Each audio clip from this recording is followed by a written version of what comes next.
What's going on, everybody? Chris Ballard here, Ballard Sports Media. Hey, do me a favor. Catch me live tonight. Oregon, Oklahoma, the Alamo Bowl. Going to be a great game. I think it's like 8:15 or whatever. But anyway, I'm going to go live for that game tonight. I think it could be a good matchup. Two teams that I think kind of underachieved just a little bit this year, but not too bad of a season. I think, what did Oregon go, like 9-3? And I think Oklahoma was like 10-2. Anyway, I'll be live for that. Dabo is talking again. Or crying, I don't know. But it came out. I just saw an article on ESPN, and look, I'm not going to make fun of him too much, but I will say only time will tell, and we'll see. We'll see. Well, we'll see about what, Christian? Well, I'll tell you what. Look, Clemson's not a dead program. They just had a bad season. You know what I'm saying? Here's the thing. They got their game against Iowa State this afternoon, which I think is going to be very, very entertaining, right? I think it's 5:45 Eastern. So they get their bowl game against Iowa State. But let's review for a second. I got it pulled up here. I'm not going to do too much editing on this. Just kind of hear me out for a second. But you look at Clemson. They lose to Georgia week 1. Not a bad loss. I mean, it was a top 5 matchup. They were number 3 at the time, I think. They lose to Georgia, who won 12 games, lost to Alabama, and they're in the playoffs. That's not a bad loss. 2 wins over South Carolina State and Georgia Tech. Nothing. And they struggled offensively big time. They still struggle towards the end of the season with their offense. Their defense is phenomenal and incredible and one of the top ones in college football. Right? And I'm kind of getting off topic, but we know about what Clemson did, right? And they kind of underperformed. A lot of people were high on DJ as a Heisman frontrunner preseason.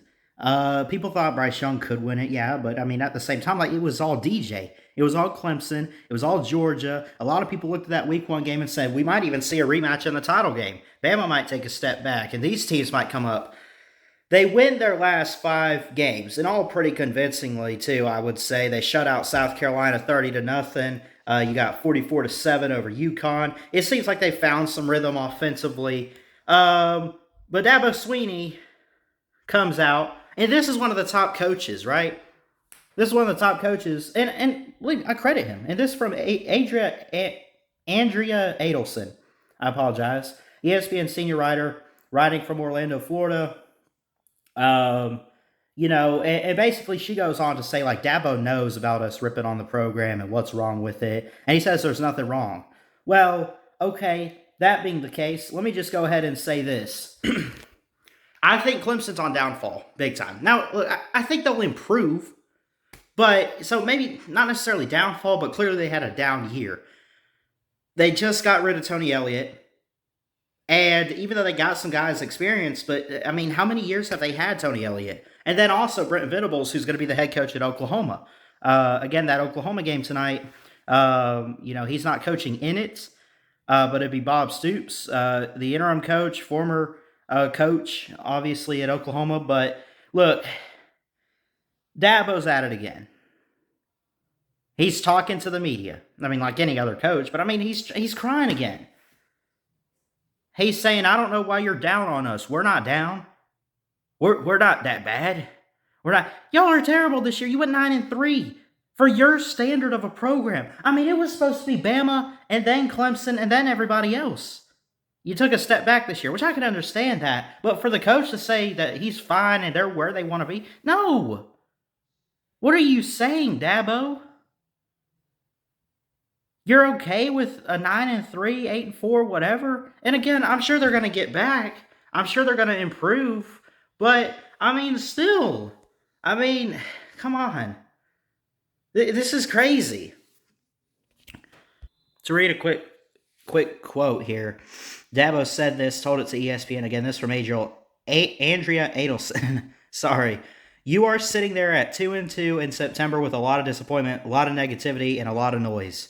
And you really saw the foundation of our program shine and win the day. I'm just really proud of how it's come together and how these guys have stayed together and gotten better and better. Look, I'm sorry. I mean, they might have closed the season out pretty good, but is this really what Clemson wants to build off? I mean, I don't know what it is. And again, I know I talked about it with Huffer Billy and everybody else. I don't think Clemson's going away. I'll say that. But I don't think that they're going to use this, whatever it was, 9-3, 8-4. I don't think they're going to use that and then automatically be a 12-0 and potentially 15-0 champion the next year. I don't know who's going to win it next year. But I don't know if Clemson's going to automatically be just 1 year. Now, 2 or 3 years down the road, sure. But, at the same time, it does make you wonder. They got to work with some new coaches. They got rid of their offense and defensive coordinators. They bring some guys in that have some experience and everything, but especially with Brent Venables leaving, Clemson, even their defense was still one of the top defenses in football. The problem was they just had a hard time scoring. Look, I don't know what to expect from the offense next year. I think the defense is still going to be pretty good, but overall, here's my assessment on Clemson. I think they're going to bounce back. I think they're going to go in a good direction. I do.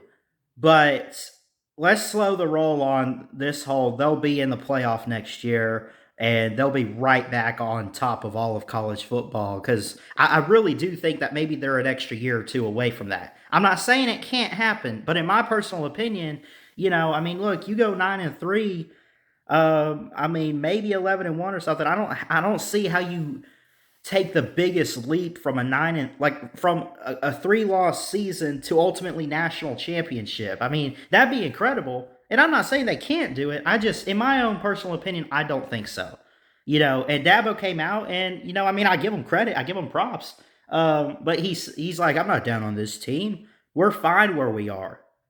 I don't know if you're necessarily fine where you are. You're a team that always makes the playoffs, always wins the ACC. They even win their division this year. I think it went to Wake Forest. So, to sit there and say that you're okay where you are, could you imagine if we really want to compare Dabo and Nick Saban as the top 2 coaches in college football, at least we have for the past 4 or 5, 6 years, whatever it is. You imagine if Alabama had a 9-3 season and Nick Saban said, I'm happy where this team is and where this. Could you imagine? Is Clemson not on that standard? Is Clemson not on that kind of level? Or they should be? At least what I've been hearing. That's what I'm getting. That's the point I'm trying to get at. Is, I understand if the coach says, I'm proud of this team. Always be proud of your team. Always be proud of the effort. But to be fine where you are at a 9-3 for Clemson, you got to do 10-win seasons. No more than a 1 loss and then get to the playoffs and see what you do in the playoffs. 9-3, you're fine where you are? What? Listen, I get it's a down year and a rebuild year for next season or whatever. And maybe that's what he was getting at. I don't know. But, man, he can't be too happy with this season, can he? Clemson fans can't be. Come on. With the standard that you guys have set in college football along with us in Alabama, come on. Got to do better than that. Got to do better. I love you guys. Catch me live later on. I'm going to be live for the Oklahoma-Oregon game, as I mentioned before. Hope everyone has a blessed new year, blessed day, blessed week ahead. Jesus loves you. Keep your head up. I love you guys. God bless. And as always, roll tide. See ya.